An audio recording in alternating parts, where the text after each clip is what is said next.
You gave up a TV job to start a podcast in your basement. If that doesn't scream midlife crisis, I don't know what does. It was Championship Sunday here in Indianapolis. What's the mindset then coming in as a defending champion? I want to win. No, I want to win. The young lady over my shoulder, Caitlin Clark. Not the best looking guy. And I don't think anyone's going to sit here and say, Matt Randazzo was really good looking. What has this last month, 2 months, 3 months been like for you? It's an important fan base for the Fighting Illini, isn't it? It is. He turned 69 years young last week. He looked good, Coach. Oh, try it. Thank you.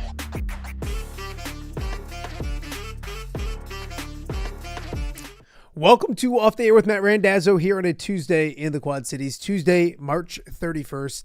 The last day of March. April will be here tomorrow. It's crazy to think about. March was a ton of fun. It flew by. The March Madness was amazing. It's not done yet, which means we have plenty to talk about on today's show. It's a stormy, rainy morning here in the Quad Cities, which is kind of nice. Sometimes also not great when it comes to internet, electricity, everything like that. We've had our electricity already go out today. So here's hoping we can get through 2 hours of a really fun show here on Off the Air with Matt Randazzo, because we have a ton to get to on the show today. Coming up in just a little bit, we'll have plenty of news and notes to get to as well. If you're watching us on YouTube, thank you for doing that. If you're watching us live, we appreciate that. Make sure you like, subscribe, all of those kind of things. That helps us out a ton. If you have done that, if you have subscribed, thank you. And also tell a friend or two about what we're doing each and every day right here in the Quad Cities, Off the Air with Matt Randazzo. We're also live on X. X has been very, very good to us. So if you're on X and you're watching, be interactive on social media. Also a great chat going on each and every day on our YouTube channel. So hop in there, ask questions to guests, all of those kind of things as we work our way through a Tuesday right here in the Quad Cities. We're also available on all the podcasting platforms as well, whether it's iHeart, Podbean, Apple, Spotify, however you get your podcasts. Put it Off the Air with Matt Randazzo. Listen to the show each and every day. We're also in Central Iowa as well. Welcome to the viewers watching on WHO plus their streaming app. We've always had a bunch of fun and appreciate doing that each and every day as well. As I mentioned, a lot to get to on the show today. It's an extremely busy time. If you missed the show yesterday, Nicholas Bear was on, kind of recapping his experience down in Houston for the Final Four, about what his experience is like his rise to fame, if you will, unexpected and unwanted even. Great stories, everything going on with Illinois athletics as well. So a bunch of good things when it comes to yesterday's show. Go check out yesterday's show as well. As for today's show, super busy time of year when it comes to sports. The transfer portal is crazy, including for the Iowa women, 3 players now in the portal, including Addie Deal. We'll get to that in a second, but Kyle Huesmann will join us in a matter of moments to break down everything that we have when it comes to the transfer portal and maybe the future of Iowa women's basketball, now what they need moving forward. As I mentioned, 3 players, including Addie Deal, in the transfer portal. Also, we've had him on. JR Koch will join us. He just got done watching his son play in the Elite Eight and, of course, the Sweet 16 as well. So we will be joined by JR Koch coming up, and just on the court, but the energy behind Iowa basketball moving into next year as well. Speaking of Iowa basketball, Tyler Tashman has been all over the country as well. The beat writer from the Des Moines Register does an amazing job with the Iowa men's basketball program and his coverage. We'll have Tyler Tashman joining us in just a little bit in hour number 2 to talk about what the future looks like when it comes to Iowa's shopping in the portal and what they need to add to this roster to make the most of what was a great first season under Ben McCollum. And then yesterday during the show, we got some breaking news that Ben Jacobsen would be leaving Northern Iowa after 20 years, nearly 400 victories, basically averaged 20 victories a season, took the Panthers to the NCAA tournament 5 different times. He's leaving, and he left for Utah State.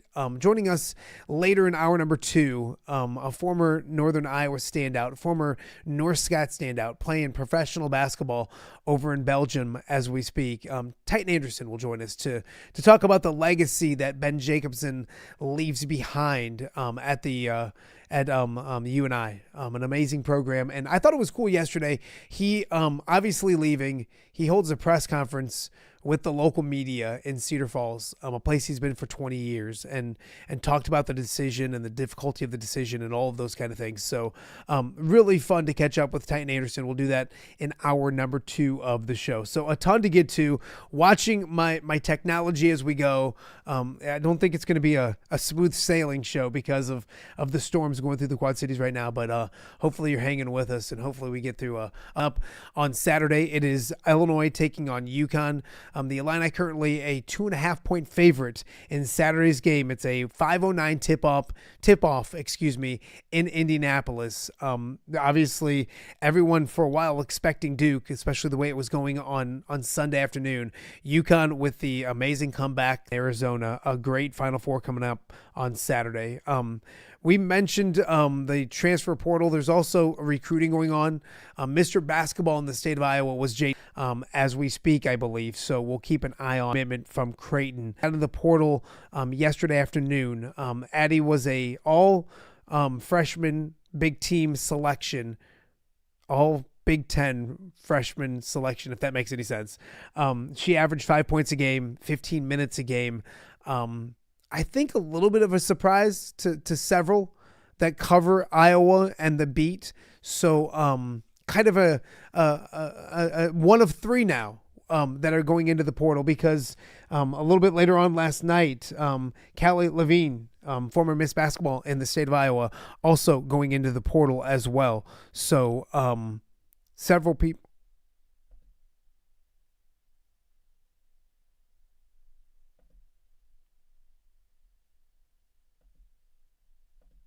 There we are. We're back. Several people wondering where.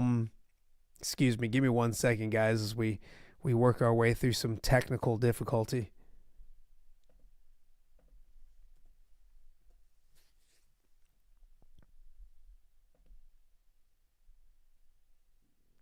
All right, there we are. We're back and going. There we are, with a nice cross zoom to get us back and rocking. Callie Levine going into the portal as well. So now 3 players in the portal. Levine, a former Miss Basketball, as I mentioned. Kyle Huesmann will join us in just a matter of moments to kind of talk about the comings and goings at the University of Iowa. Also, Iowa State, a 9th player has entered the portal for the women. So a busy time, a strange time in Ames as well. But we'll get things rolling and get to our first guest, because when it comes to Iowa women's basketball, we thought it'd be a little bit of a quiet time. Never a quiet time when it comes to college basketball these days. So joining us now to talk about a busy start to the week for the Iowa women's basketball program is the Hawkeye Report's Kyle Huesmann. It's supposed to be a chill time for you, my friend. Not quite? No, it's not. It's not a chill time with the transfer portal. There's not really chill times, are there? I mean, once we get done with the transfer portal, then it's into all the AAU stuff, and probably go see a couple of AU tournaments this summer. But I don't know now with the transfer portal. I don't know if there is really a downtime for basketball season, is there? No, I don't. I joked that, like, yes, March Madness is one thing, but like the April craziness is something else. And it started at the University of Iowa on Monday, actually a little bit maybe on Sunday, but now there's 3 players from this year's University of Iowa basketball team that's in the portal for the ladies. And let's start with the headline. Addie Deal, there was a ton of excitement about the 5-star recruit from California this year. She broke out a little bit during the year, had a nice 2-3 game stretch, but she heads to the portal on Monday afternoon. Your thoughts when that breaks and how it affects maybe the program moving forward a little bit? Yeah, I think, first off, when it broke, I was kind of surprised. I did not have any advanced warning of it. I honestly thought Addie Deal was going to stick around, just with the fact that, her family had moved to Iowa, her parents had moved to Iowa. I thought maybe that'd keep her around. And obviously the fact that there's going to be some opportunity with the guard room next year with Kylie Feuerbach being out and Taylor McCabe, who obviously was injured and missed the last 14, 15 games. She is now graduated. So there's a couple of players that are going to be gone. So I thought maybe the opportunity would be there for her if she, put together a good offseason and improve some things to have a really big role next season. And I thought, And again, I don't want to speculate on why she left or things like that, but I thought, that would be something that would keep her around, understanding, hey, I got my time as a freshman, and maybe it didn't go the way that I wanted. However, she kind of evaluated her season, but I thought the opportunity would be there for her next year. And I think, from my side, I was surprised that she left because of those opportunities that would be coming along. And I think so far what I've seen from the fan base is there's been a lot of overreacting, and there's a lot of underreacting as well. The underreacting side of people saying, she didn't play that well. She didn't live up to her, her 4-star, 5-star, what do you want to call her? She didn't live up to that rating. It's fine, whatever. I think that's underreacting to the loss. But then there's the people saying, whatever, this is a really talented player. Jan should have been playing her a lot more, let her work through those mistakes, whatever, it's Jan's fault. I think that's overreacting because, in Jan's side, if a player's struggling in a game or not playing their greatest, whether it's a 5-star or an unranked recruit, you don't just keep them in the game because obviously the job is still to win games. Personally, my side, I thought Addie Deal would be a really big contributor as a true freshman, bigger than she was.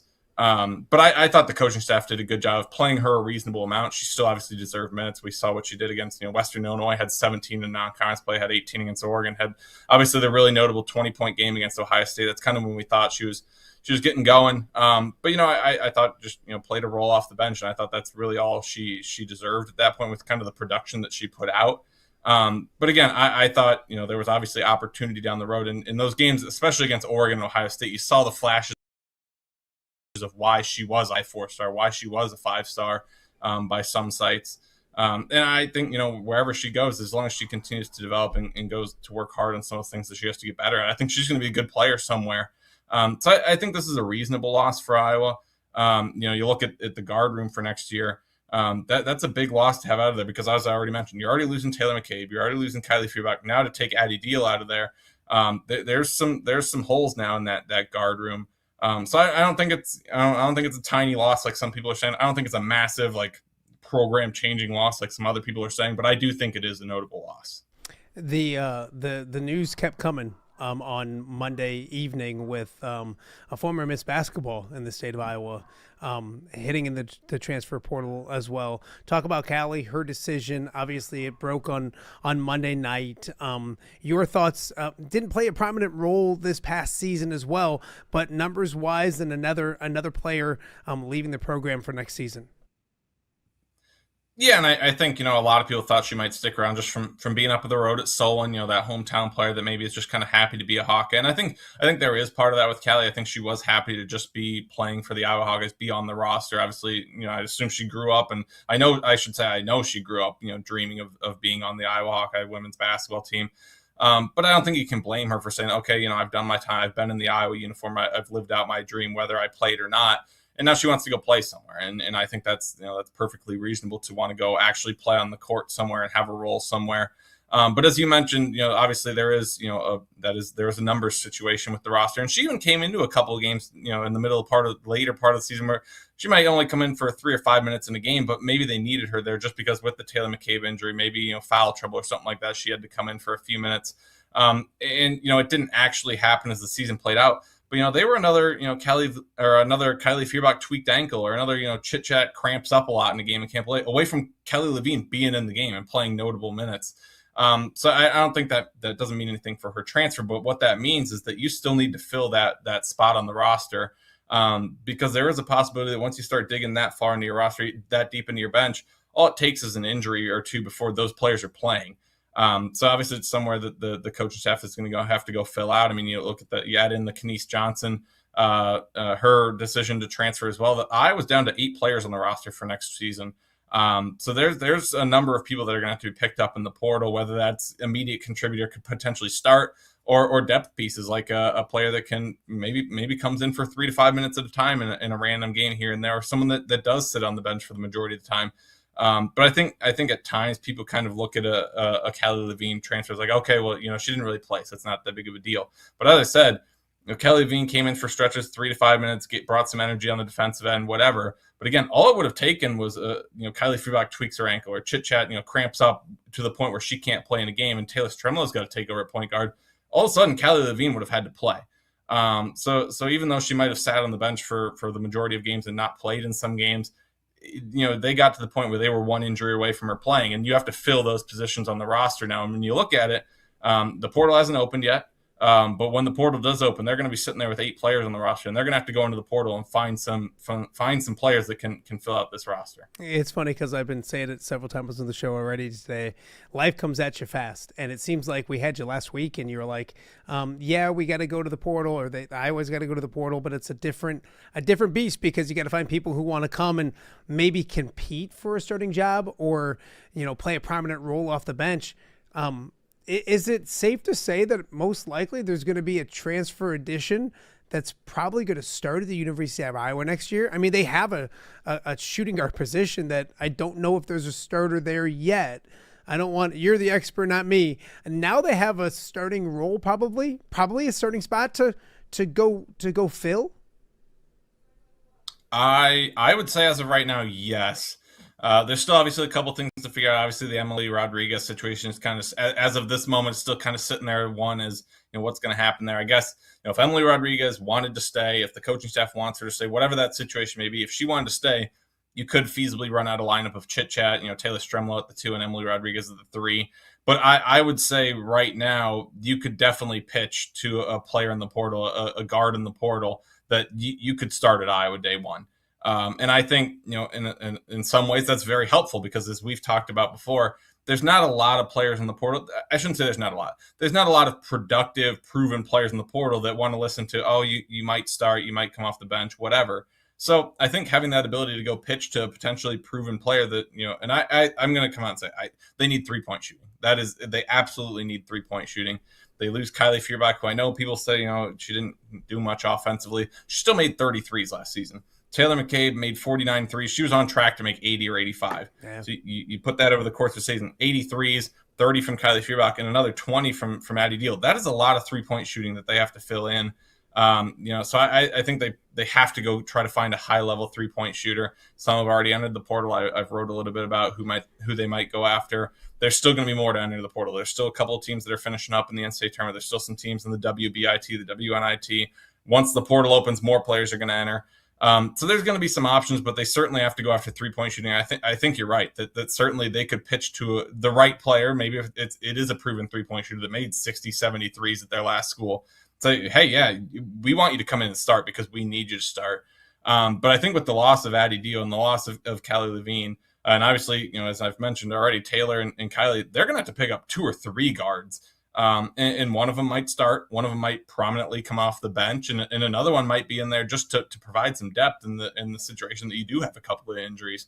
So certainly the guard room has all of a sudden become kind of a concern with just the number of players in that room right now because of the losses of the portal and graduation. But I don't know if I've talked about it in here. I kind of forget what we talk about at times. That hurts. But I think they've got to go try to find a power forward. I think they've got to go try to find a power forward that can potentially battle with the McKenna Velichko and maybe start, maybe come off the bench. I think there's and obviously the coaching tower through the portal and look at some things and try to see what they can add. And they've done it outside of, again, Emily Rodriguez is still kind of up in the air on what's going to happen there. But outside of her situation and kind of what happened this season, they've done really, really well in the portal. I mean, Kylie Feuerbach was a portal person. Molly Davis, Lucy Olson, Chit Chat is a portal person. They've done very well in the portal. So I think you have that trust that they're going to find the right players. But this is a different offseason compared to the last ones because you look back, Kylie Feuerbach was a 1-player addition in the portal. Molly Davis was a 1-player addition in the portal. Lucy Olson was a 1-player addition in the portal. Last year they brought in 2. One of them played all season. The other did not. You're talking about potentially needing to bring in 3 or 4 players. So they've had a lot of success, but this is a different offseason in terms of needing to bring in 3 or 4 players. And if they're going to be successful last season, you probably need to hit on most of them. Kyle Huesmann joining us on Off the Air with Matt Randazzo. A fefew more for you.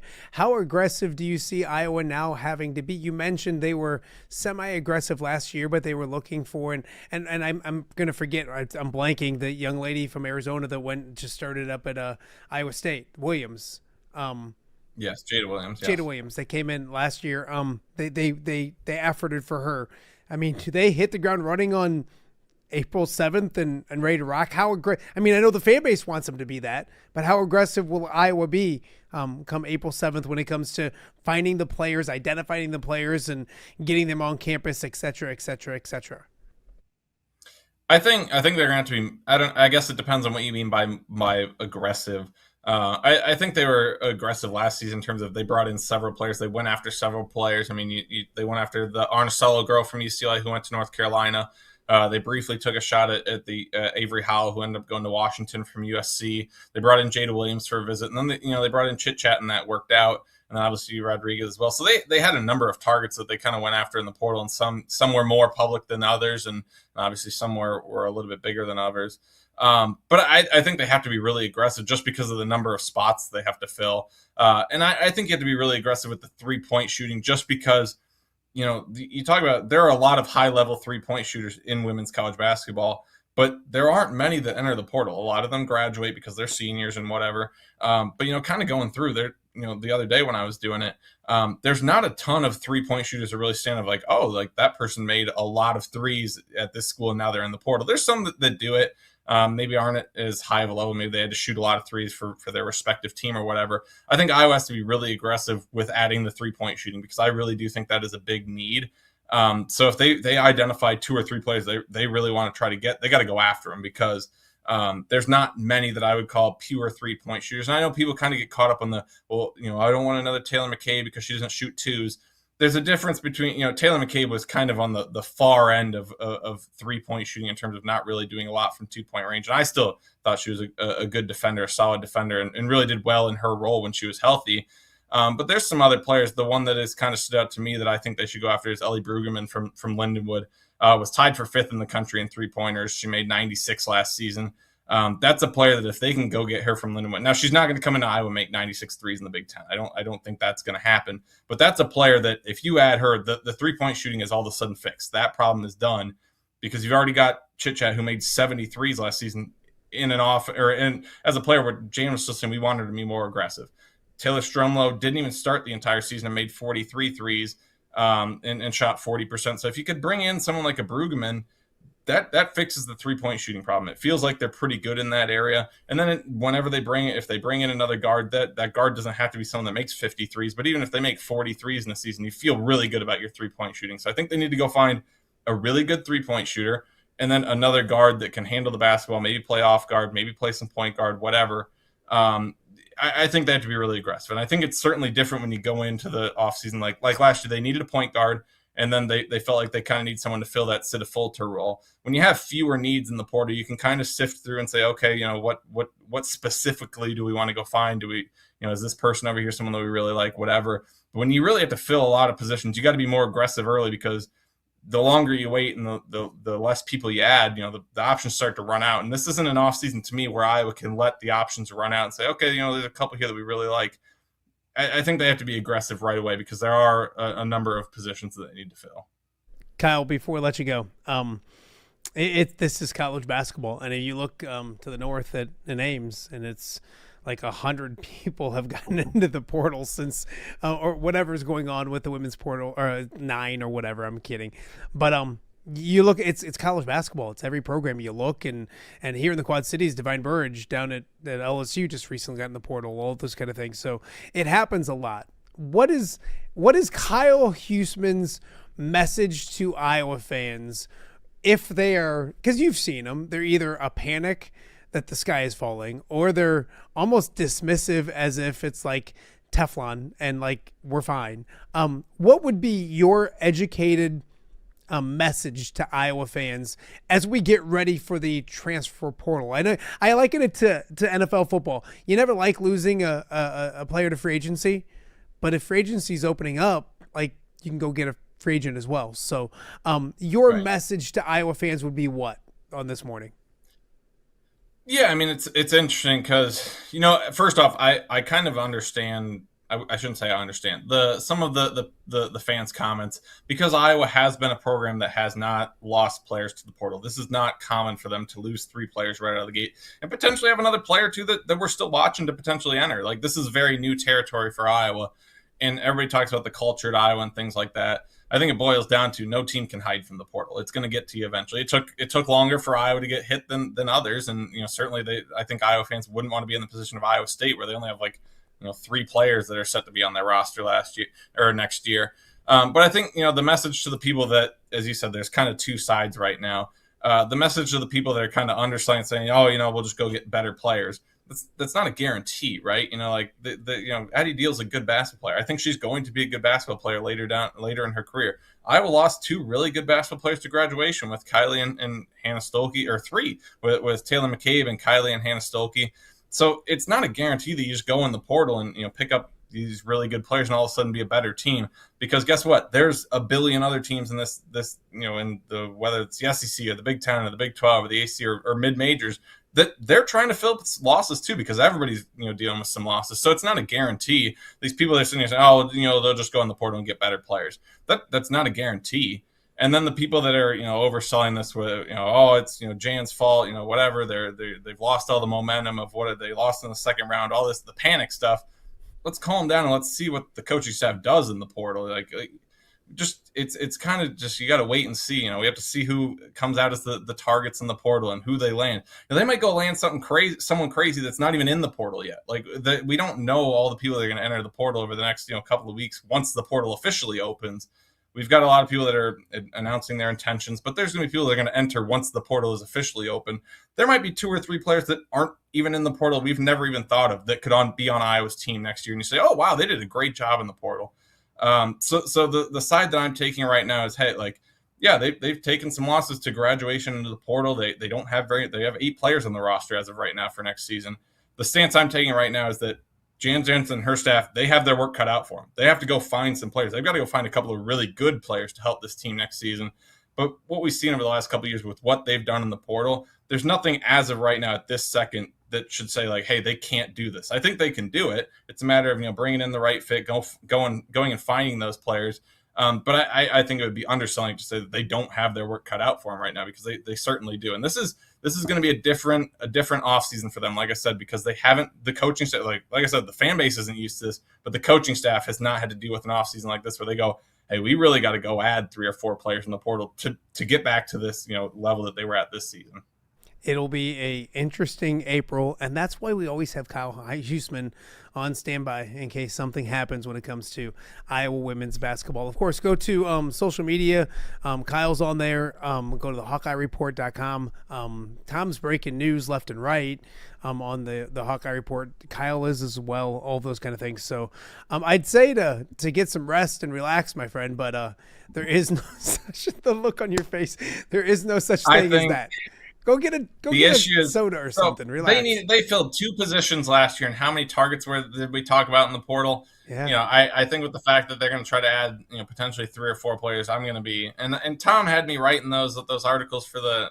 No, I'm kidding. He didn't have me writing those. I offered to write all those portal articles. I just foresee myself writing 40 player previews. And I will say it's funny. After I wrote I'd have to go count how many I wrote. I wrote 4 or 5 for the women's, those transfer portal, previews for players that were potentially coming to Iowa.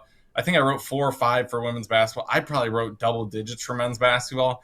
It was funny watching basketball this past season after doing that, when I'd be watching, NC State against Clemson, and they'd be like, in the transfer, I'm like, "Oh, he's at NC State. That's where he went." Okay, nice. I wrote about that guy. Yeah. I was like, he was pretty good at that D2 school.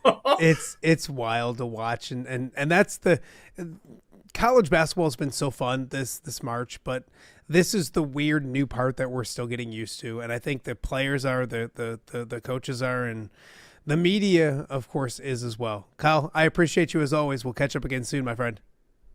Yeah, thanks for having me on. All right, that is Kyle Huesmann updating us on what's been a busy offseason already for the Iowa women's basketball team. 3 players in the portal, plenty of positions to be filled.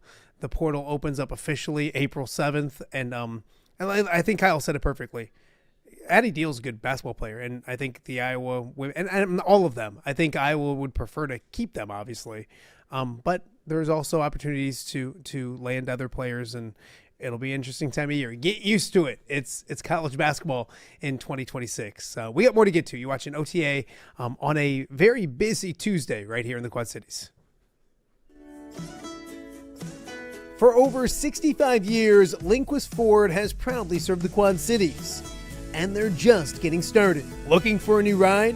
Check out a healthy mix of new and quality pre-owned vehicles ready for you. Need service? Skip the waiting room. With free pickup and delivery and mobile service, they come to you. No delays, no hassle. From routine maintenance to a full-service collision repair shop, it's fast, friendly, reliable, and always transparent. Lindquist Ford, serving the Quad Cities since 1959. Experience the difference today.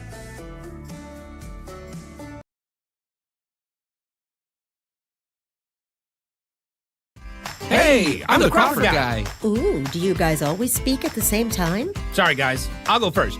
You know, if you need help with your heating or air conditioning, or electrical, or plumbing, Crawford Company can solve your problem.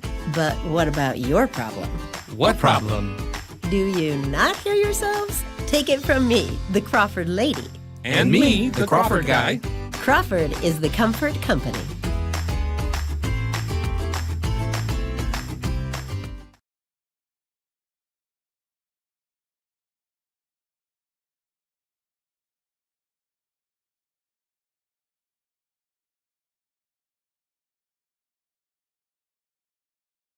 Give me the keys.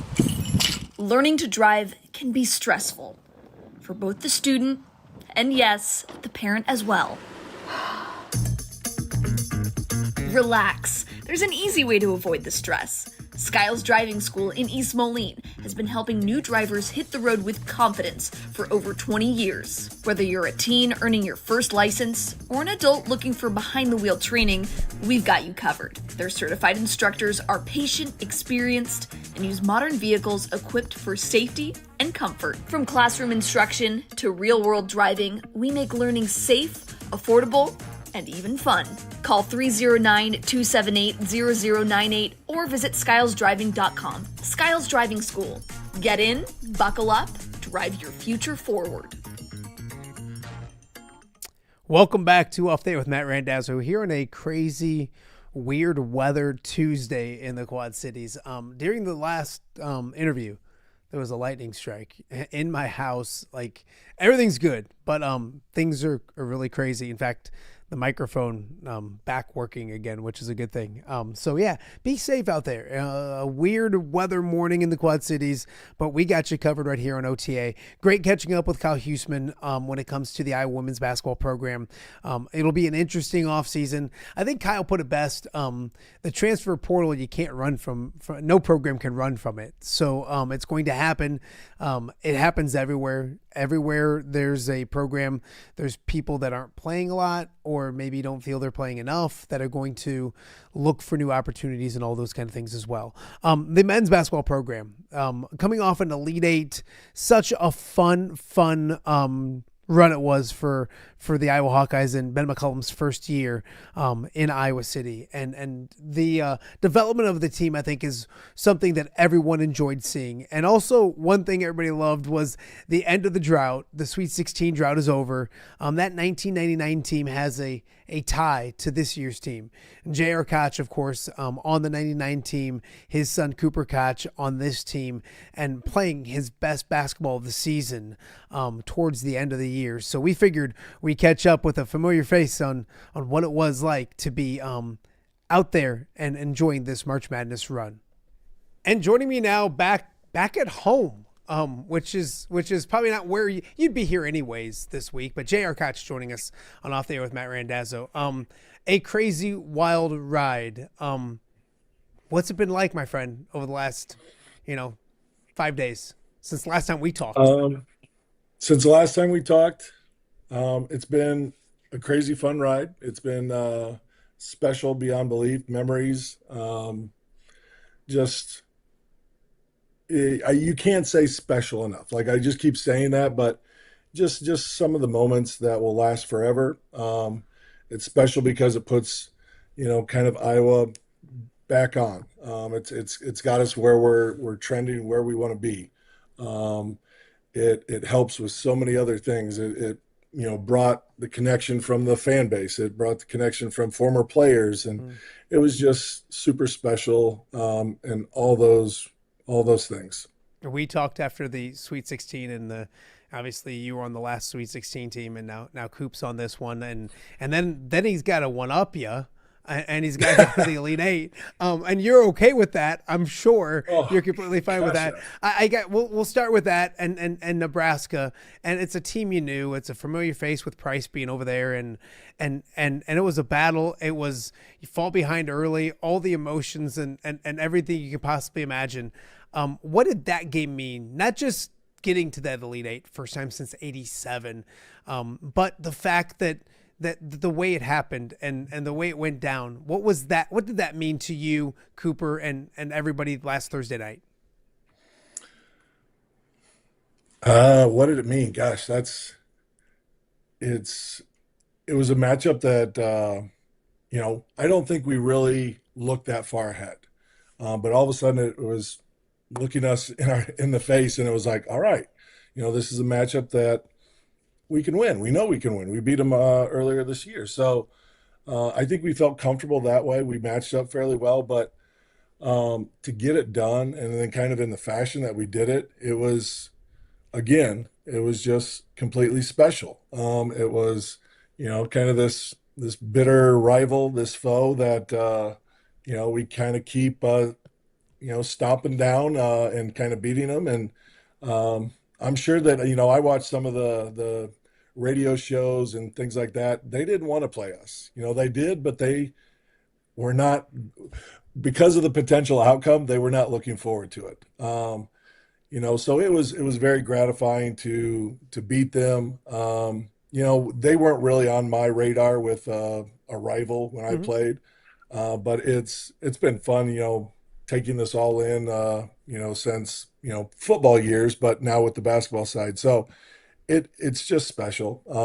And then there's kind of some storylines with Coop's really close with Price, and they're good friends. And I think a lot of the Sanford family and, that's tough because you care about them. Peyton's been great to Cooper. Price has been great to Cooper. And, that was some of his closest buds. They'd go golfing all the time. And, so that was kind of hard, but, it's also, you got a job to do. And so it was just, gosh, it was fun. It was just unbelievably special. Just seeing all those faces, all the crowd just go nuts. It was a lot of fun. JR, was the second straight huge game where you were in enemy territory, although you weren't in Nebraska. I mean, they traveled, and hats off to their fan base and all those kind of things. And then you get down 12-2 and 16-6 and whatever it was. And it was weird to me because I felt like at halftime, and the crazy thing is I remember posting on social media that in Iowa City, Iowa gave up 52 points the entire game against Nebraska.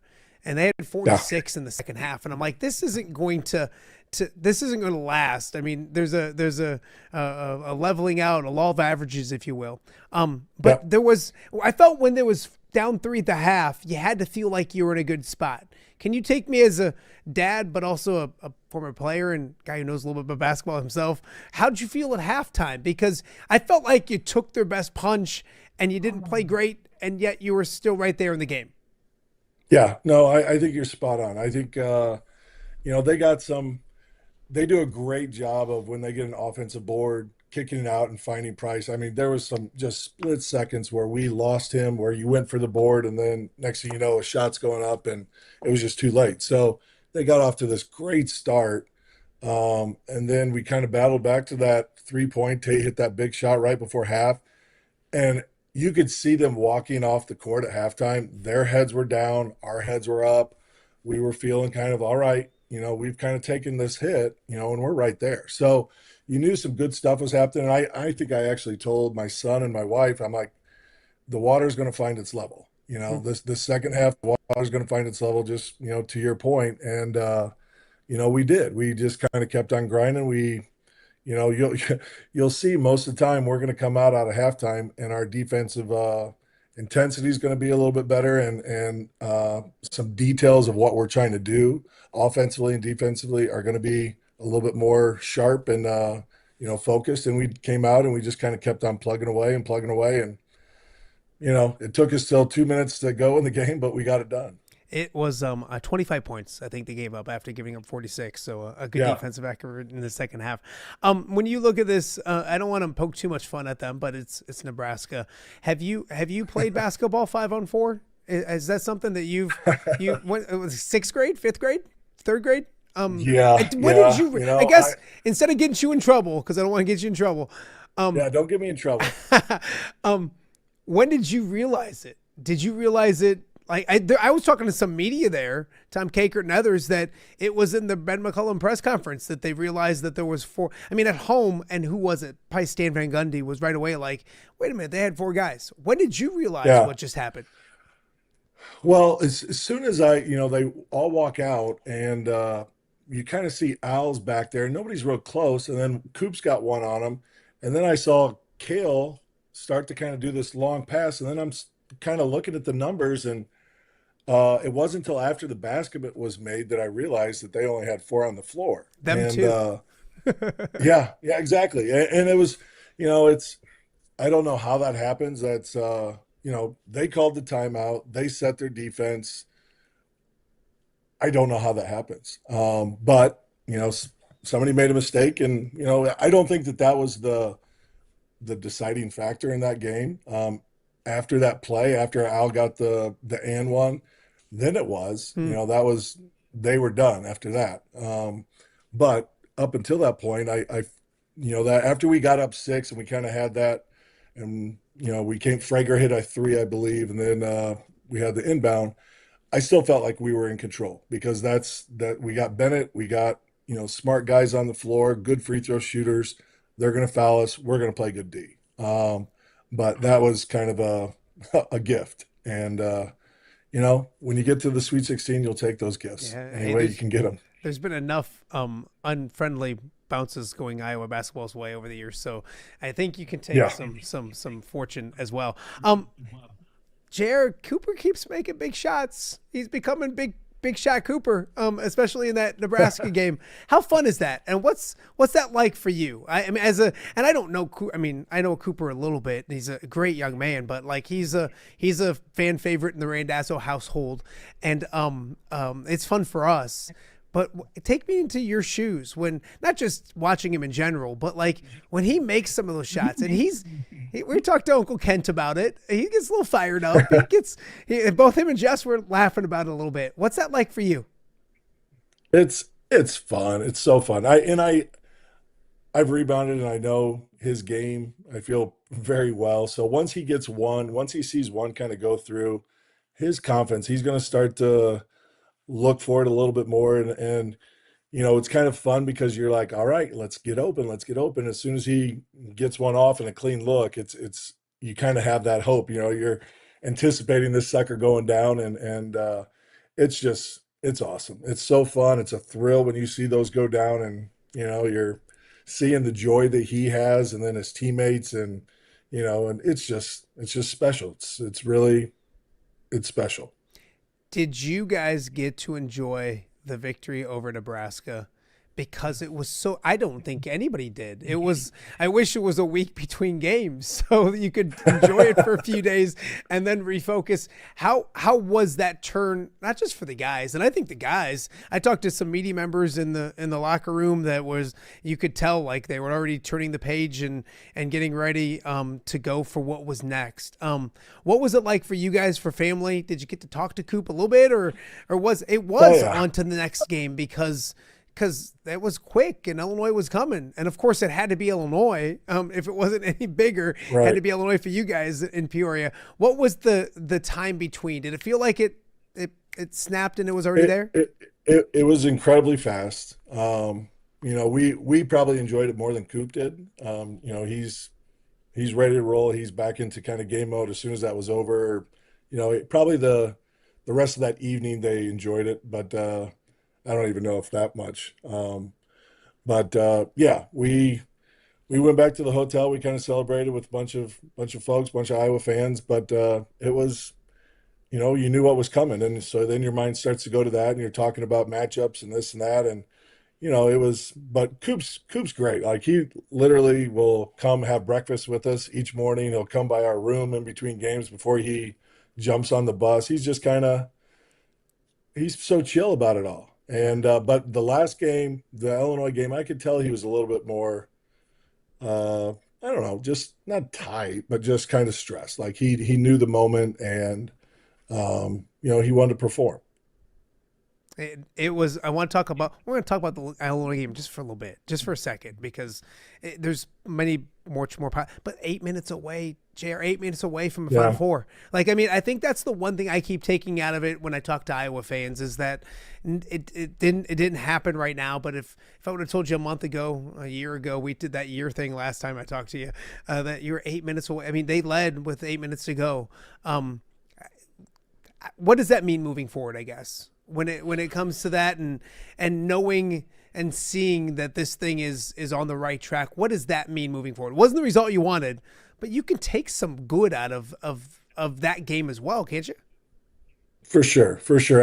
It just brings excitement, some level of trust. I think the fan base should have in Coach Mack, and it makes everybody a believer. We were in the Nebraska game, and all of a sudden there was a moment where my wife and I were like, this is going to happen. Like, we're going to win this. We're going to the flipping Elite Eight, So, it's those moments you pinch yourself. And then there was moment, that stretch kind of in the second half where we're hanging there, and you have ultimate trust in our guys, and, that they're going to make plays because you've been watching it all year long. And, you're kind of pinching yourself. My gosh, we're going to get this done. We're this close to going to the Final Four. And, I hate to say it, but they came and gave us some bands before the game, so we could go cut the nets down and, celebrate with the team and yada, yada. And I gave them to my wife. I said, I don't want that. I don't want that in my pocket. I don't want to, we got a job to do. That's my old basketball kind of, mindset and playing, like, we got a job to do. But God, I was, you see that and you just your mind starts to go like, this is places this program hasn't been in a long, long time. So, you start to dream, and you start to believe. And because we've been doing it, and we came up short, but man, it was such a good run. And, it still made a lot of believers of a lot of fans, a lot of folks. I had some media friends I talked to. I said, what was that locker room like? And I've been in some tough locker rooms, and I would argue that I wasn't in it, but I've heard the locker room, talking with Tom Kakert at the end of the Big Ten tournament last year, was a rough locker room to be in and all that. That wasn't, people would said that one on against Illinois was more, disappointed, but also proud and excited for the future. Does that make sense? Because yes, Bennett leaves, unfortunately, and Tavion leaves, but I mean, if we're talking about Cooper, he's just a baby. He's got 3 more years of eligibility to do these kind of things. Yeah. Is that something you quickly start thinking about? Because I think it helps to look ahead in a moment like what happened on Saturday. For sure. I mean, there's a trust factor with Coach Mack, and that he's going to put us in those positions again. And, the guys just have to do their work. And, I know that Coop's sad because he loved those seniors. He loves this group of guys. And it's a special group. Like, he's a lone guy, when this all started last summer. And, they kind of brought him in. This is coaches and players. And he felt like just one of them. And they accepted him, and they helped him improve. And, they went to places that, nobody dreamt of, especially in year one. People hoped that the program would get back to and things, but to get there in year one, it's so special. It's amazing, JR, because there's been great, and I have nothing but respect for Fran McCaffrey, and there's been so many great wins in that era. But people kept saying to me, like, it matters in March. And not even from Iowa fans, but guys outside looking in was like, the March victories mean more. And there was more of them this year. You talked about the fan base and the energy from the former players, the fans. I mean, the fans showing up on Saturday was amazing. How much or how important is it to continue this momentum into the offseason, into next year? You envision full Carver Hawkeye Arenas, I hope, next year, don't you? You want some more company at Carver, correct? Hell yeah, of course. No, that's what it should be. I mean, this group, what they did and what Coach Matt can do with, that helps make the job easier. That helps make those guys' job to go out and play. It makes that home court advantage so much more enjoyable. The atmosphere, and Coach Matt gets that. And these guys they're going to play an exciting brand. I mean, they're going to fight. They're going to claw for everything, and it's fun to watch. I think we've kind of lit a little fire under the fan base, and I think they're going to respond. JR, they've lit more than a little fire. I think it's a big fire. I think there's a big excitement. A couple more before I let you go. I had Jim Matson on Friday. After Illinois and Iowa had both won, and we were both just mind-boggled and blown away that, like, all right, it's Iowa and Illinois. I mean, this is ground zero. The Quad Cities is ground zero, but Peoria almost is too. I mean, like, there's a lot of Iowa fans in the Peoria area. Maybe not enough for your liking, but maybe there's some more nowadays. That's true. And then I got to talk to him about Cooper, and that we've talked a little bit about him as well, because I love that about covering young people. And he mentioned, I think he brought up the interview he did when Cooper committed and all those kind of things. Is it? I don't want to say it's ironic, but it seems like how cool is it? Obviously, Illinois brought a lot about when it came to your home state and all those kind of things, but also the fact that, like, there's a familiar face like that guy is down in Houston as well, and all of those kind of things. What did that all mean? Because it did tie a lot of things together for the Koch family, including our good friend Jim Madsen. Oh, seeing Jim down there. I mean, if you're talking Jim or you're talking the Illini, they're two different things. I love seeing Jim. Jim's fantastic. I mean, how much you guys work and of a grind it is. And Jim is everywhere. He's in every gym, every Friday, Saturday night. He's, during the week, he's everywhere. So, and he's been doing it. I mean, he's covered me back when I was in high school. So, he's covered both me and my two boys. And it's just tons of appreciation and respect for Jim, and then the extended coverage down there in Houston and stuff. And so that's really special. But, seeing Illinois, no offense, Illini Nation, but, you're not my favorite group. A lot of respect for you, but, it's just, I don't like to see you because I respect you. I think you're a good program, and, recently you've had our number. So when I played, you didn't have our number, but I have to throw that in there. But recently you have. But I feel like that's changing. I feel like we're gonna start to get this thing going, and those numbers will change. Who are you rooting for next weekend? Well, so they play UConn, and I just actually watched the UConn Duke game tonight. There were some things that I wanted. We were going through the Denver airport as the final play happened. So I know the Mullins kid. He played for Indiana Elite. I know his dad. We talked a few times and kind of hung out in between games as we were watching each of our boys. Also, one of my good friends who was in my wedding is involved with I don't know his exact role with UConn.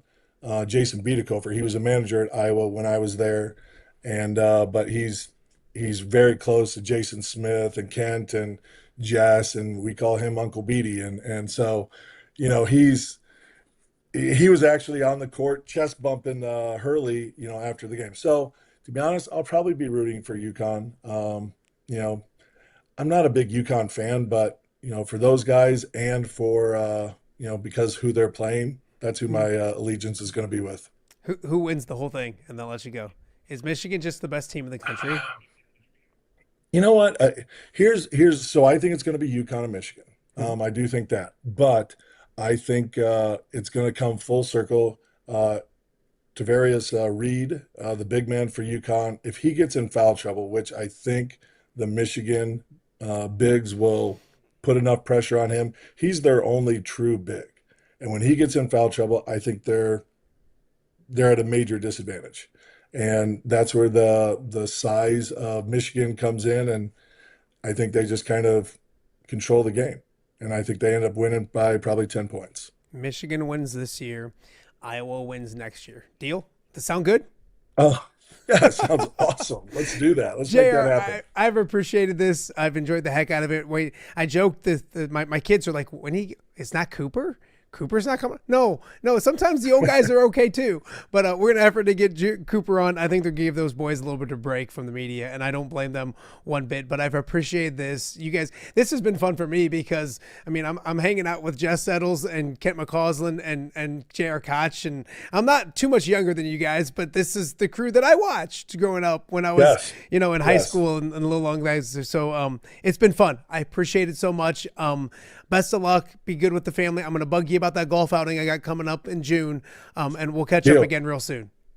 Sounds good. Appreciate it. Thanks, JR. Appreciate you. That is JR Koch, former Iowa basketball player, but more importantly these days, he's Cooper's dad. And trust me, he's completely fine with being Cooper's dad, I'm sure, with that. We got more to get to. It's a Tuesday edition of OTA. We'll be right back. All right, be honest. Are you craving Hungry Hobo again?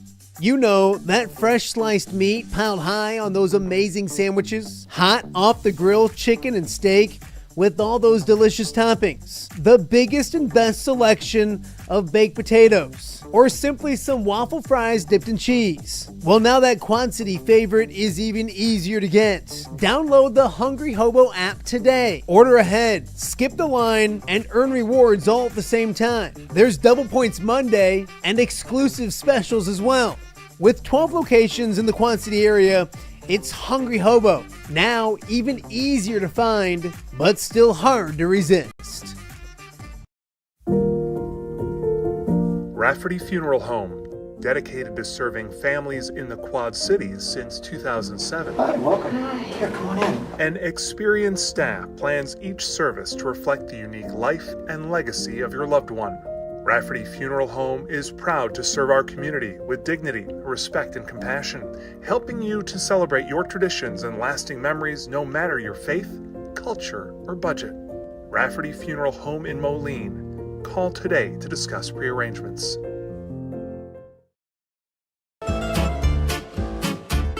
When it comes to quality, convenient pizza, Godfather's Pizza in Silvis has you covered.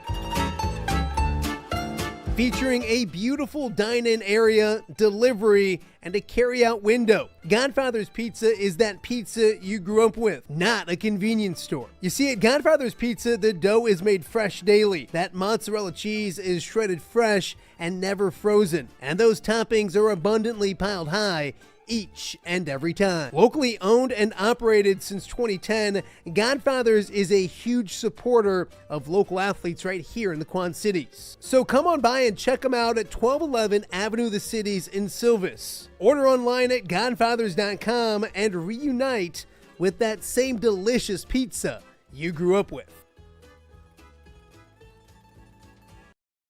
Welcome back to Off the Air with Matt Randazzo here on a Tuesday in the Quad Cities. March Madness is always fun, of course, down to the Final Four. Illinois playing this Saturday against UConn with a chance to advance to the national championship game. But the March Madness, it extends into April, and obviously the Final Four is in April, and I understand that, but like the real crazy time of year almost starts now because transfer portal's open, things will happen, rosters will get moved around, and the future's bright.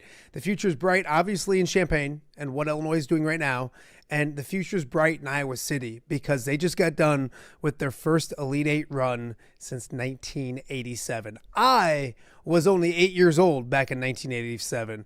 Tyler Tashman wasn't even thought about back in 1987. He joins us now on Off the Air with Matt Randazzo. And you're home. Welcome home. How weird is it to not be in a hotel someplace?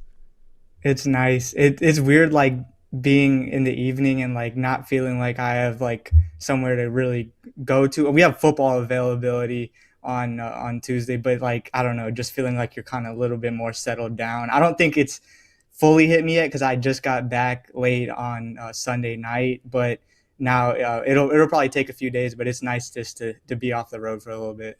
We kind of talked about it, and we mentioned the players, coaches, they got home. A lot of media went home. You did go from Tampa to Houston, and you lived this with them, and you've done that all year. Tyler, you've been to Penn State and everywhere in between and all those I think you're out Northwest and all those kind of things. What has this journey been like before we talk about the team, what it's meant, and then the future? What's it been like for you? I know you're a journalist, you're not a fan. I get all that. I understand, but you get close with these guys. They know you, you know them. What was this Elite Eight run like for yourself?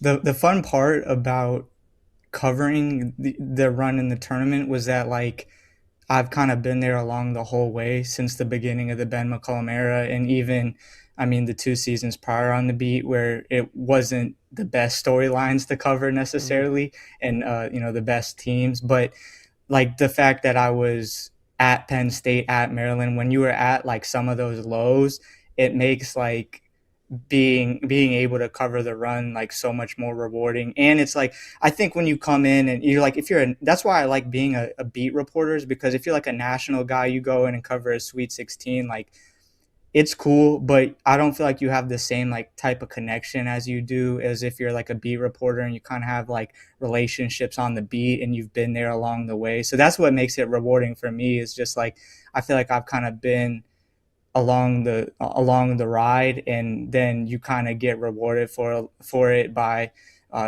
such a dramatic and thrilling run. So it was a lot of fun for me in my professional career. It's the furthest I've ever covered a team in the NCAA tournament. The previous was just around a 32, so it was a new experience for me, and a lot of travel. But just like I would just try to soak up the experience as much as I could. Like on the way to the Illinois game, I just like kind of wanted to just freeze time a little bit, just to like be able to enjoy like just being able to be in that environment. And because you get so wrapped up with all the work and late nights, and like after the Florida game I was up to like 5 a.m. and after the Nebraska game I was up to like 3 a.m. So it gets hard to like appreciate it just because you're so tired and worn down. But like I did my best just to try to like be appreciative and grateful for the opportunity to be in those types of environments. No, absolutely. Tyler Tashman from the Des Moines Register is joining us right now and Off the Air with Matt Randazzo. Tyler,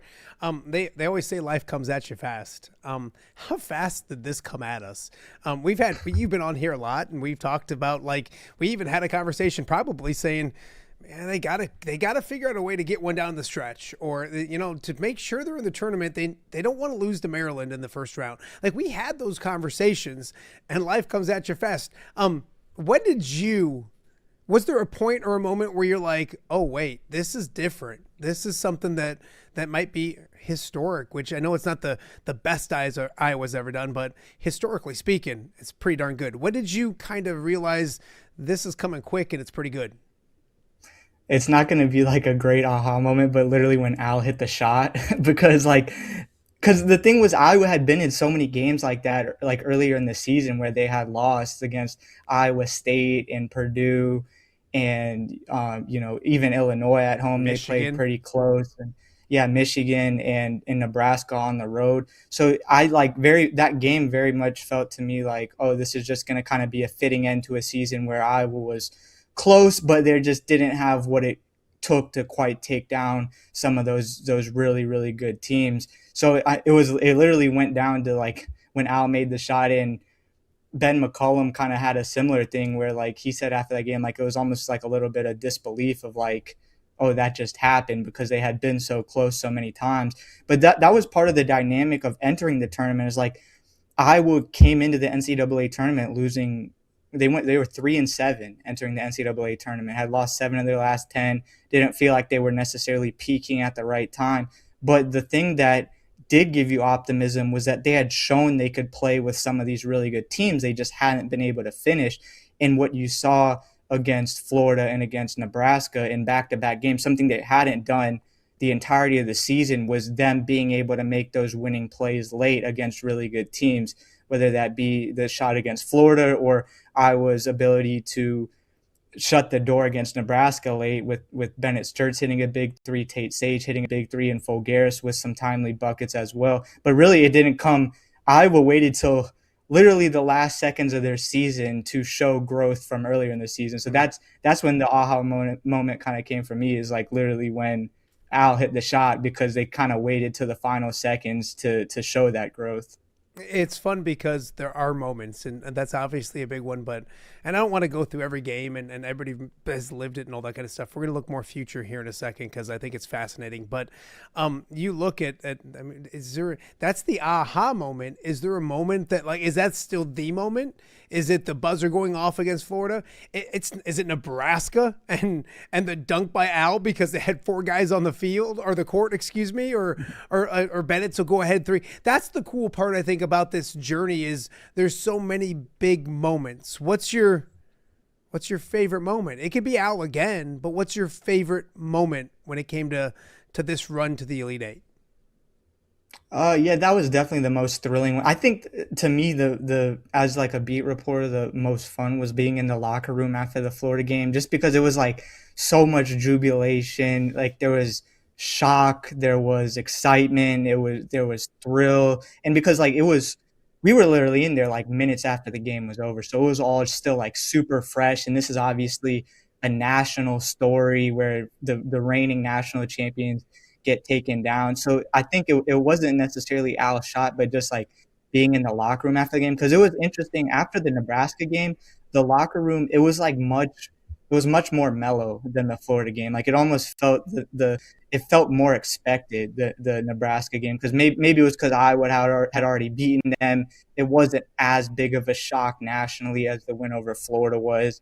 But I think my favorite moment of the season probably was just being in the locker room after the Florida game and just like being able to experience like the raw emotions of a team that like it took, I think, a few hours to kind of set in. At first you're like, whoa, this was like a crazy moment. But then as time goes on, you're like, this is a moment that's like going to go down in Iowa basketball history. This isn't just a big moment in the scope of the season or a big shot in the scope of the game or this tournament. Like this is something that people are going to remember forever in the history of Iowa basketball. Let's do some what they will be remembered for, because they are saying goodbye to some important players, especially Bennett Sturtz.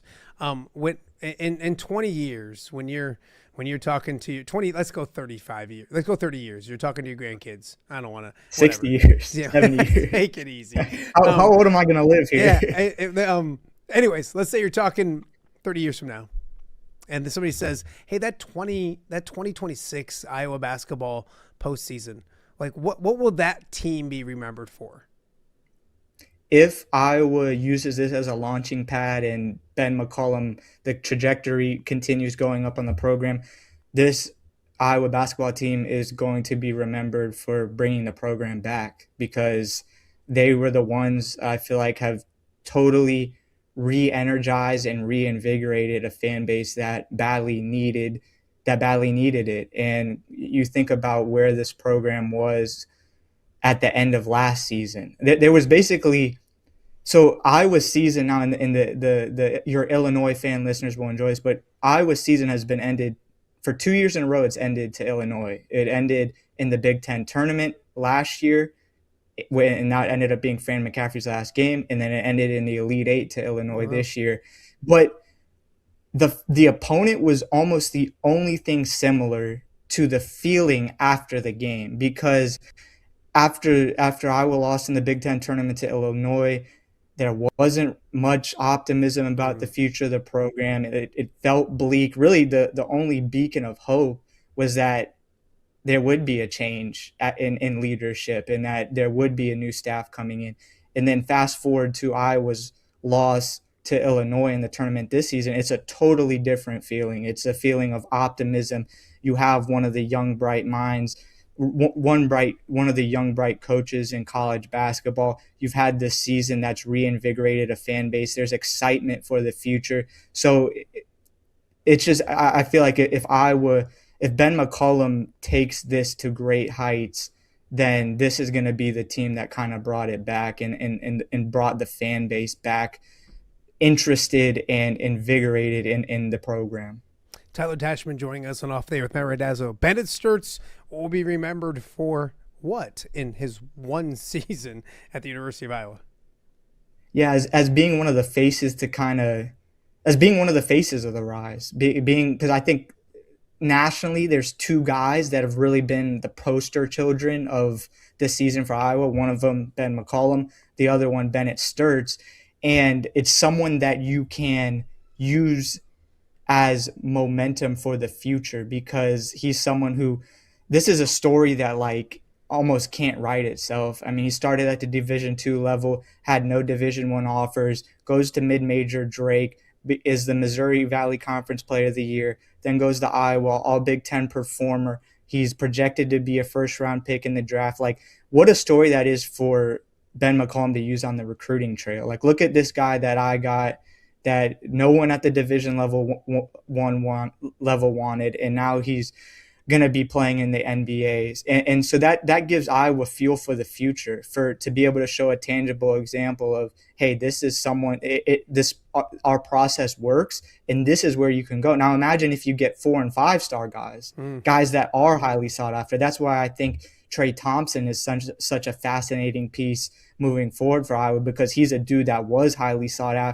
after on the recruiting trail. So it's like, if Ben McCollum can do what he's done with mid-major and JUCO and Division II guys, what can he do with someone who was a 4-star recruit? So, but I think Bennett Sturts is one of those guys who's like, he believed in the program, believed in Ben McCollum, and he's one of those guys that can help the program get off the ground, and his story is only going to continue to be valuable for Iowa in the future. There was I want to say a 5-6 game stretch, maybe early February, late January, where Bennett was just amazing. I mean, he was good all year, but there was he was carrying the load, and in my mind, I was like, this is so much fun, but what in the world's going to happen next year? And I think that last 3 weeks, a month of the season alleviated some of that worry, from maybe concern to excitement. I'm going to ask Tyler Tashman, give me 1 or 2 players that you're most excited to watch in an Iowa basketball uniform next year.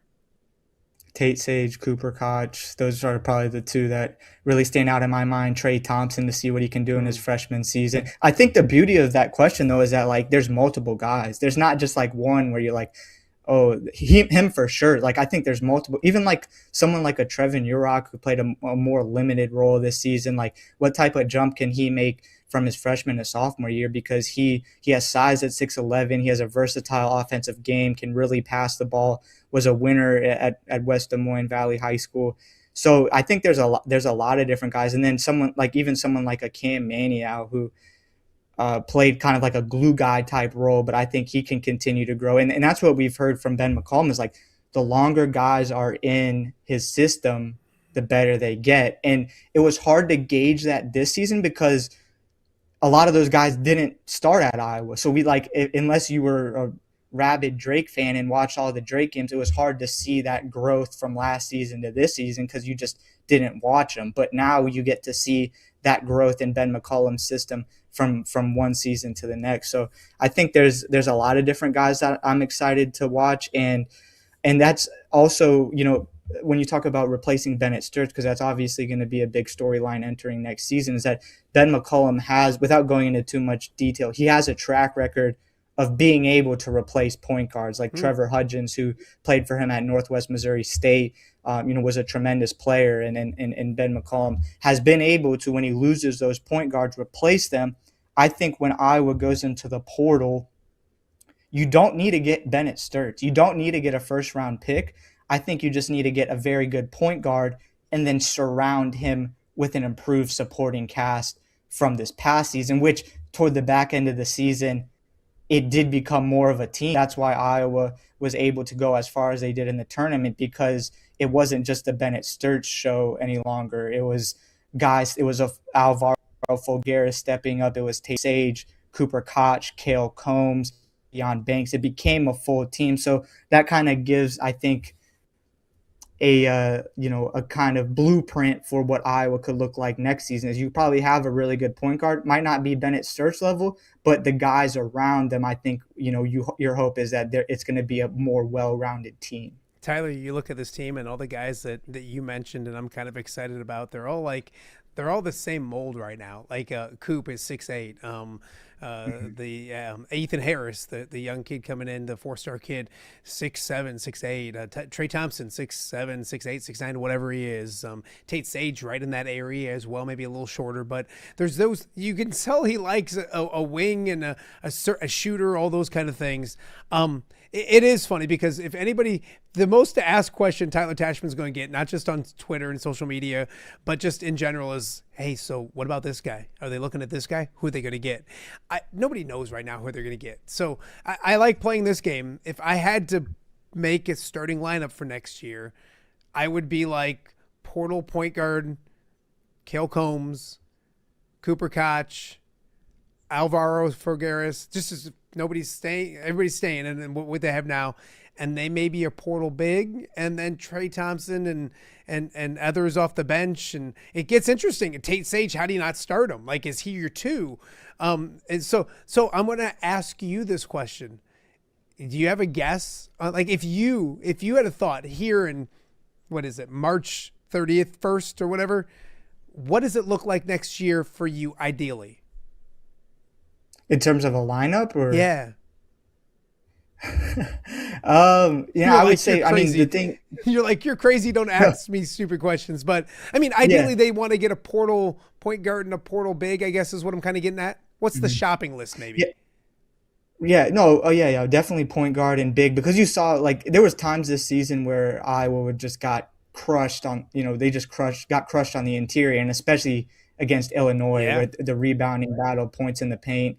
And I actually did like a pretty good job of making up for it. Like Indiana, for example, they were very small. They didn't really have they had an undersized front court as well, and they did a much worse job of making up for it than Iowa did. So I give Iowa credit for kind of damage controlling a little bit, but it is obvious that they need a more, a rim protector, someone that's a little bit more of a physical interior presence.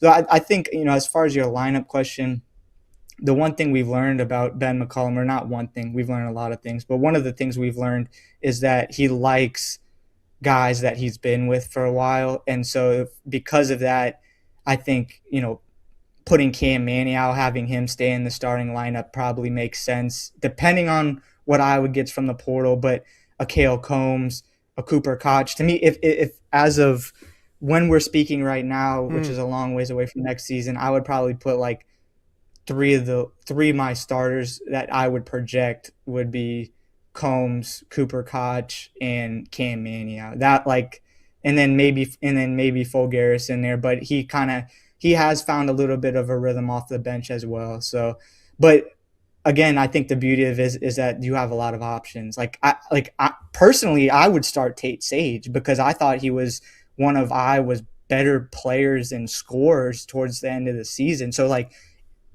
personally, I would start him. I'm just trying to get in Ben McCollum's head a little absolutely. bit. But you would have started I think Tate Sage probably a month ago, 2 months ago. Yeah, I probably would have, but I guess that's I'm not getting paid the big bucks. Like Ben, and you aren't taking teams to Elite Eight like Ben McCollum is. Right. So I guess he got the final but anyway, laugh. Go ahead. But I think the good thing is that you have option. Is you get to could you bring Trey Thompson off the bench? That would be a pretty nice luxury. Is he going to start? So you have a lot of potential options right now, which I think is, makes things kind of fun and interesting to watch. All right. Another one that you're probably going to kill me about. Next January, the calendar flips and we go to the Big Ten season. Iowa's best player is blank. This year was obvious. This year was Bennett Sturts is their best player. Iowa's best player come Big Ten season next year is blank. I would just you get the keys, and that's something that I think makes me a little bit more cautious about next season. Is that I think we underestimated how valuable it was that this was Bennett Sturts' 4th season playing under Ben McCollum. So he knew the system, and if whoever they bring in isn't going to have that level of familiarity and is going to have to get kind of used to it. So I think that's going to be maybe a little bit of a learning curve. And you saw with Donovan Dent, who played for UCLA, it was a super highly sought after transfer. He got off to a slow start last season, but then he really picked up steam. So it might be a case of that, not to get too far down a rabbit hole, but where maybe if Iowa makes a splash and it's a point guard that might end up taking a little bit of time to get into rhythm, maybe not, but I guess the portal point guard is my answer. I like it. It's funny because you as you talk, I think of like, so there's always those, like Purdue always gets the 7-foot whatever guy because of what they've been successful in. And there's certain programs like that. It's like, oh, he's a perfect fit there. He's going to go there. Guys go to the portal and you're like, well, you know who's going to snag them. It's a perfect fit at this program. It'd be nice for people to eventually say, well, I'm not saying that, because I don't think Ben wants to go shopping for a point guard every year. I think he wants to eventually do what he did with Bennett and find somebody and build with it. But it'd be nice, and I think you can do that this day and age. So many times people are like, well, that guy's a perfect fit there. Boy, there's a lot of boxes that Iowa checks as well. Last one for you, because I know I promised I'm like, I won't take forever with you. And then I always take forever with you. I apologize. You look at the other capitalization has to be with the fans. And I've seen it, Tyler. Like, I'm an old school Iowa fan that, like, I've seen guys that are just like, I've been waiting for this. It's almost reminded me a little bit about my Lions. Like, they weren't willing to trust until they saw something really good. And then they're bought in, they're invested. Does Iowa have to do anything to capitalize on this momentum when it comes to fan base getting Carver full next year? It feels like that this is helping all of that. How do they make sure they take the most or make the most of what they just did in the postseason, if that makes any sense? I think it's continuing to do what Ben McCollum has done since day one, which is building that relationship with the fan base. I mean, he's been just super active out in the community, showing his face. He was literally in the Iowa student section before a football game, meeting with people, just like showing his face. So I think continuing to do that, not letting, just because you got to the Elite Eight, now it's not time to just kind of shrink back into shelter in place mode and stop showing your face. I think you have to continue to build that relationship, because now there's more people that want that relationship. So it's continuing to build that relationship. But so much of the run in the tournament, I feel like it was like a weight off the program's shoulders in a sense, because of course success in March is important for every program, but especially for a program like Iowa, who has scars, who has been through tough spells in the NCAA tournament, under the previous regime. So to be able to like see that success, and it was already trending in the right direction in the season. To be able to make the NCAA tournament at all was like an important step in the right direction for the program. But with the run that they had in the NCAA tournament, it just was a whole nother level of belief. Like, I think it kind of allowed people to let their guard down a little bit and be like, it's okay to believe in Iowa basketball, because, when you kind of believe in something like that, you put yourself in a vulnerable spot to be hurt, which had happened when you have good teams in the past. They flame out in the NCAA tournament. And I think there was maybe like almost people had their guards up a little bit to like, I don't want to get hurt again by Iowa basketball.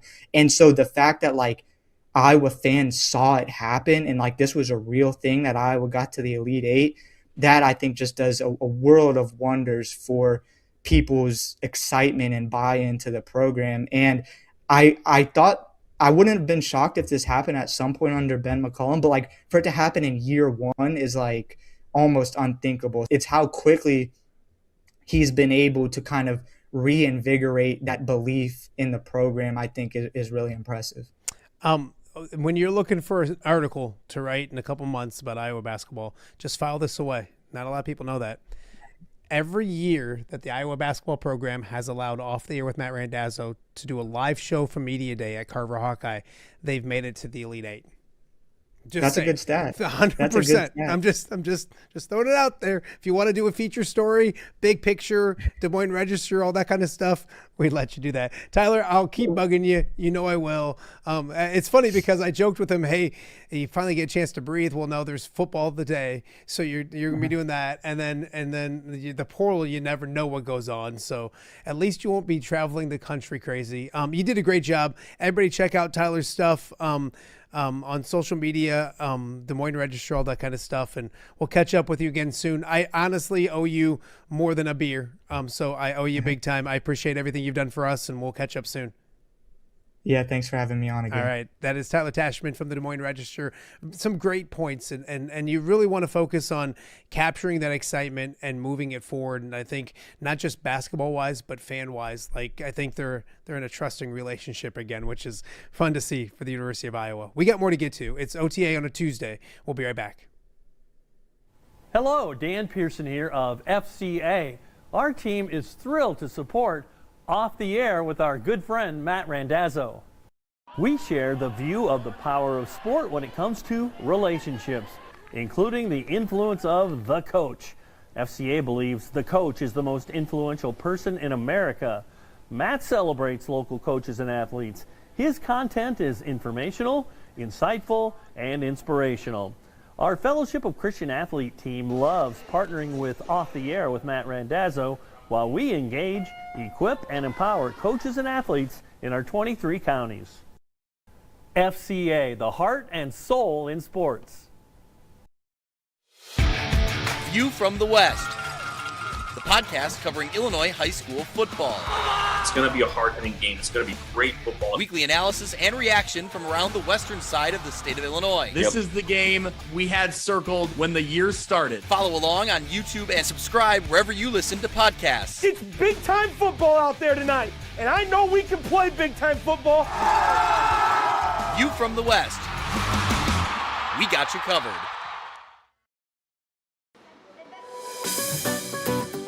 Are you looking for the Quad City's best chips and salsa?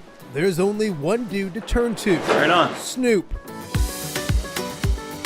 Hand-cut chips, fried fresh with that crunch you've come to love. And the most addicting salsa with delicious fresh ingredients each and every time. Pick up your chips and salsa, queso, enchiladas, and much more at the Stern Center in Rock Island.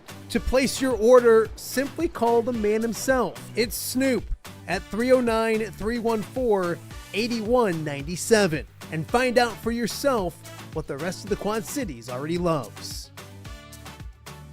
Tuesday in the Quad Cities.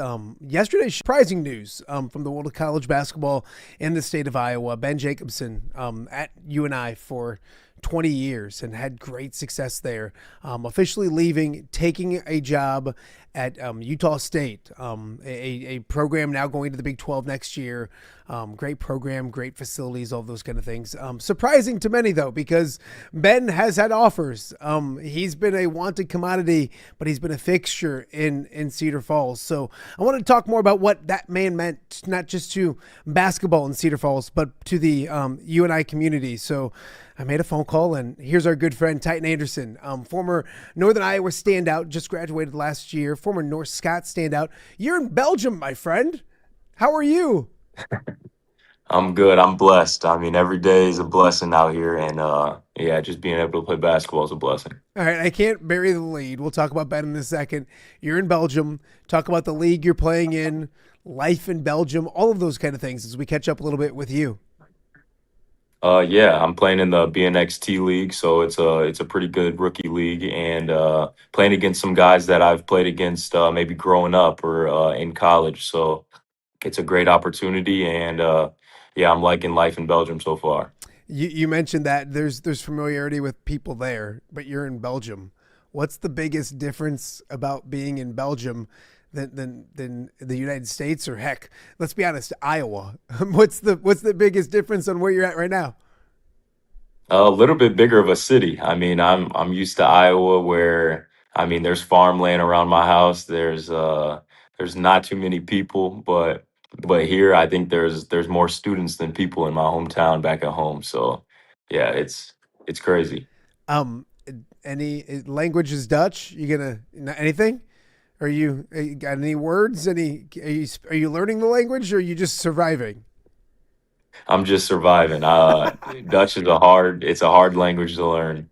I understand that. Heck, I haven't figured out English yet, Titan. So I got to figure out that before I do the other stuff. You're obviously Ben Jacobsen announcing or leaving Northern Iowa yesterday. How did you find out, and what were your thoughts? That guy means a lot to you. What was your thoughts when you heard the news?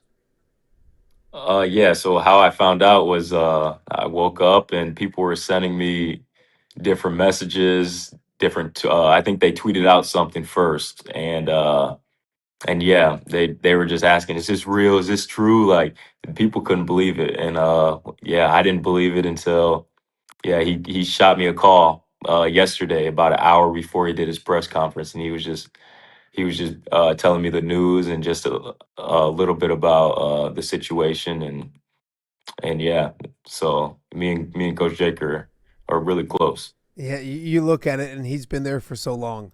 And you talked to him not at length, but and I thought it was great because you don't see that. You don't see a guy leave, take a job at another job, and do a press conference at the old school, and that's what Coach Jacobsen did yesterday. Talk about maybe what you learned in the conversation, but it had to be a hard decision. It had to be because he loves that place so much. Your thoughts on having an exit press conference and probably the difficult decision he had to make. Yeah, I mean, it just kind of speaks to the type of person that he is. I mean, we all know that he's a great coach. You can tell that by all the wins, all the MVC tournament wins, all the trophies that he's raised. So, I mean, everybody knows he's a great coach, but I mean, he's an even better person, and that just shows a lot throughout the kind of the actions that he followed, the things that he says. You look at it, and he recruited a young man out of North Scott several years ago. Do you remember meeting Ben for the first time? Was it at a camp? Was it at a game? Do you remember your first interactions with him? And what was it about that dude that said, hey, I want to go play for him, and I want to do it for a long time? Yeah, so actually, they would come to all of my games. So they would have at least one coach in AAU. They would travel pretty far for some of these games, and they didn't miss not one.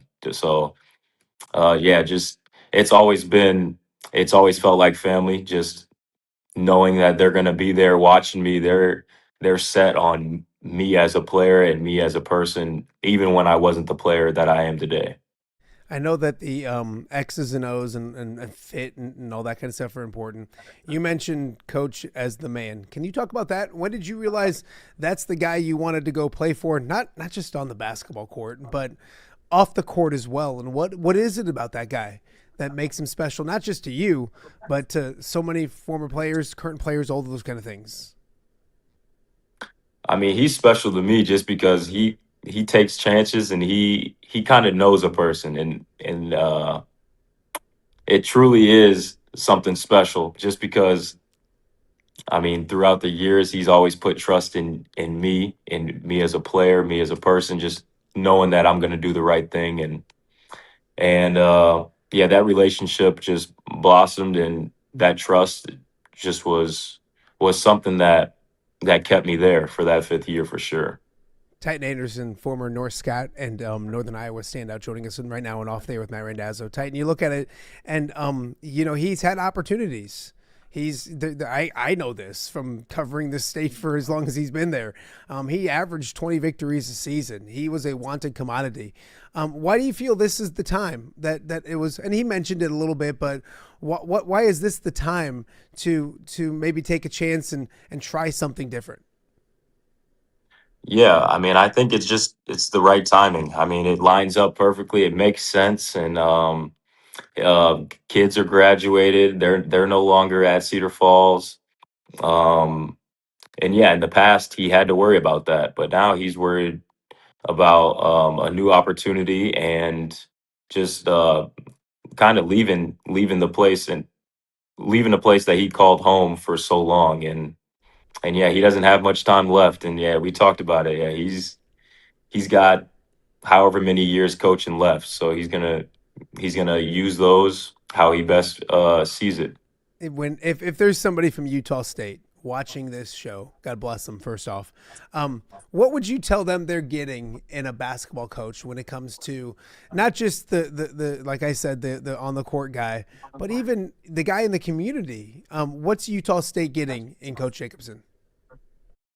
They're getting somebody who's always going to be true to themselves. He's never going to change just because somebody wants him to change. He's going to always be the same consistent guy that he is all the time, and that's something that they can always count on. Titan, you mentioned playing as long as you did and at that school. You're in a day and age where you could have. We talked about this last year, I think, when you were on the show. You could have bounced around, looked for a different spot, all of those kind of things. How big of a factor was Coach Jacobsen in you staying in Cedar Falls and you continuing your career with the Panthers in a day and age where people can come and go as they want? Yeah, I mean, if I was to put a percentage on it, I'd say it was probably about 95%. Coach Jake was the reason why I stayed there. Why is that? I mean, there's so much packed into that, but I mean, we sat down right after our season had just ended, and people were leaving. He knew people were leaving, but he sat me down. He said, Ty, like, you're not leaving, right?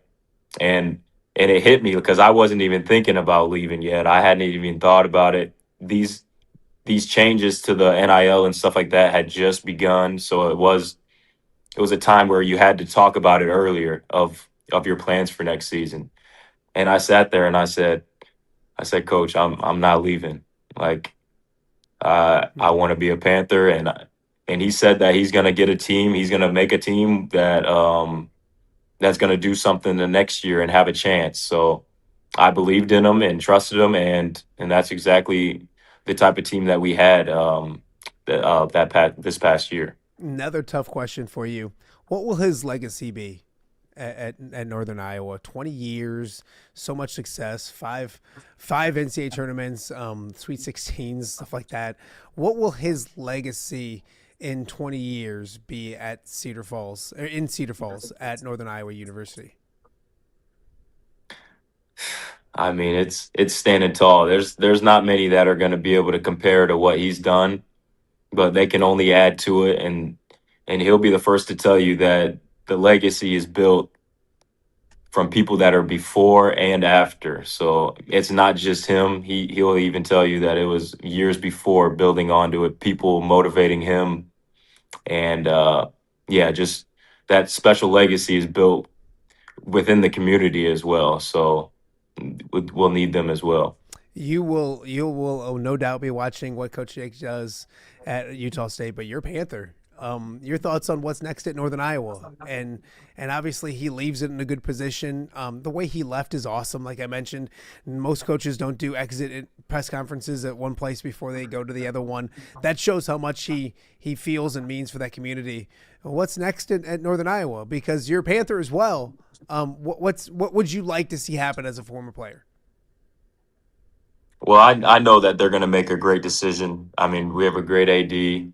And we also had a great coaching staff that was underneath Coach Jake. So if a great coach, Seth Tuttle, if he's the next head coach, they're going to be in great hands.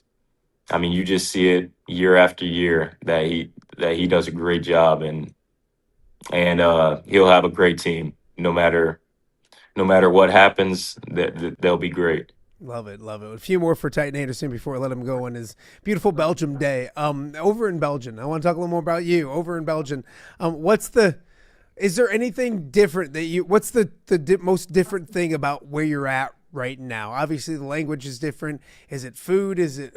Take me to Belgium. Educate me on what the biggest difference right now between, obviously there's more people, but what's the biggest difference in where you're at right now? Well, I'll say the two most well-known things here are the chocolate and the waffles, and they don't disappoint. I'll tell you that. Those two things they're pretty special out here. I love that. Do you put those two together? You don't do them together, do them separate? See, I don't put them together, but some people do put the chocolate on on the waffle. And hey, to each their own. But I think the waffle it's good on its own. So. Man, now you're making me hungry. Tytan Anderson joining us on Off There with Matt Randazzo. Tytan, when you look at it too, can you look big picture? I love talking to guys I used to cover, maybe still cover kind of in a way, about their journey, and everybody's basketball journey is different. Is this part of the journey for you? Obviously, there's people that don't get to play it. There's people that are done after college. There's people that don't play college, all those kind of things. Is this part of the journey? And big picture it for me. Like, you seem like eager and ready just to enjoy this journey, if that makes any sense. Yeah, no doubt. This might be one of the most important steps in your overseas career. This rookie year, it tests you in every way, and if you perform and you stay consistent, good things will happen for sure. Tytan, one last thing before we let you go. When you're over there and how much, when you look at it, how often are you going to get home? Like, is it just you're there, you're surrounded by it, and then obviously after the season head home? Kind of take me through the being part of home a little bit. Obviously talking to loved ones and all those kind of things. How is that transition for you? Because you've always been in Iowa. Yeah, that would be the hardest part for me. I mean, just not seeing my family as much as I would love to. They came to all my UNI games, so yeah, that part is hard, but I know that they would love to be here all the time and be supporting me, but they support watching on the live streams, watching my games. So yeah, but yeah, they are coming out here in 2 weeks. So I can't wait to see them, and yeah, very blessed to be able to do that and have them come out here and be a part of this journey with me. I love to hear that. Buy them some waffles. Have the waffles ready, okay? The chocolate and the waffles ready for when they get there. Tytan, I appreciate you. First person, obviously, I thought of when the news broke yesterday about Ben Jacobsen. Thank you for your perspective on that. Best of luck. Keep killing it. Keep doing good things. We'll catch up again real soon. Thanks, my man. Yeah, appreciate it, Matt. All right, that is Tytan Anderson joining us right here on Off the Air with Matt Randazzo. Big news in Cedar Falls. And he mentioned, and it's the guy a lot of people are mentioning, Seth Tuttle, a great player at Northern Iowa, and it seems like a no-brainer to me. But I'm just a dude doing a show in my loft every day, so I have no qualifications about that, but I think it would be a good replacement for Coach Jake. We got a lot more to get to. You're watching Off the Air on a Tuesday right here in the Quad Cities.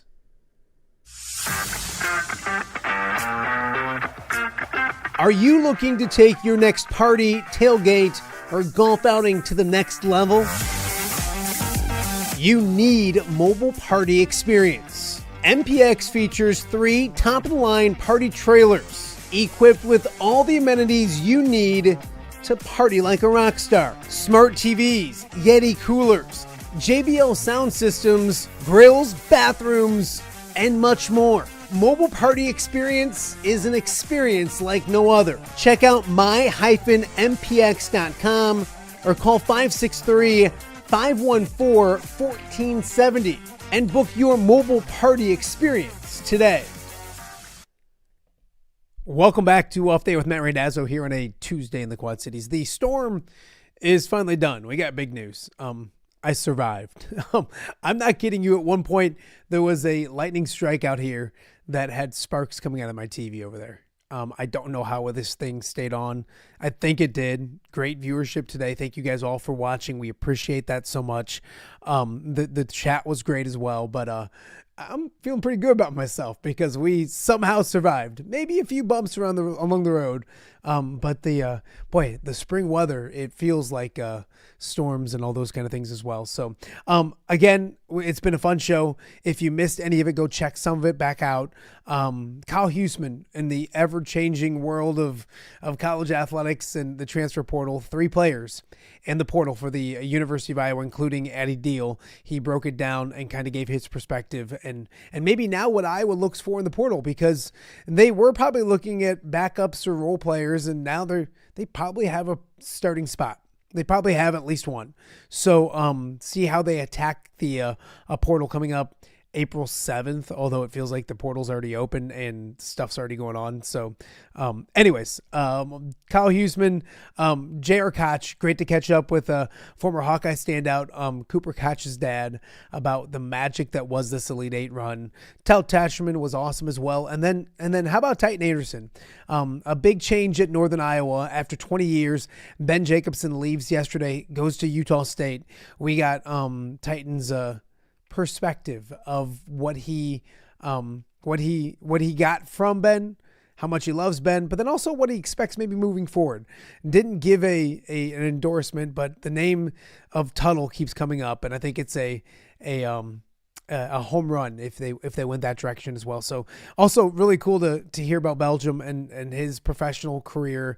We wish him the best of luck. Really, really good young man. So great to catch up with Tytan Anderson on the show today as well. Tomorrow, it's a busy day in Iowa City for football. So we'll probably have Tom Kakert on here talking a little football. Efforting Gary Dolphin either tomorrow or Thursday as well. We'll get caught up with the Illini, start our stretch with the Illini going into this weekend's games and all of those kind of things. So we'll look at that. And then yesterday, locally, Western Big Six-wise, and I'm a little biased, but Adam Van Meegen threw a no-hitter in a Western Big Six game as Alleman beat United Township. We'll probably have Adam on tomorrow. They're supposed to play again on Wednesday. I don't know how you're going to play any baseball this week maybe. And I don't know. Who knows how good fields are or anything, but it's just been pouring nonstop all morning.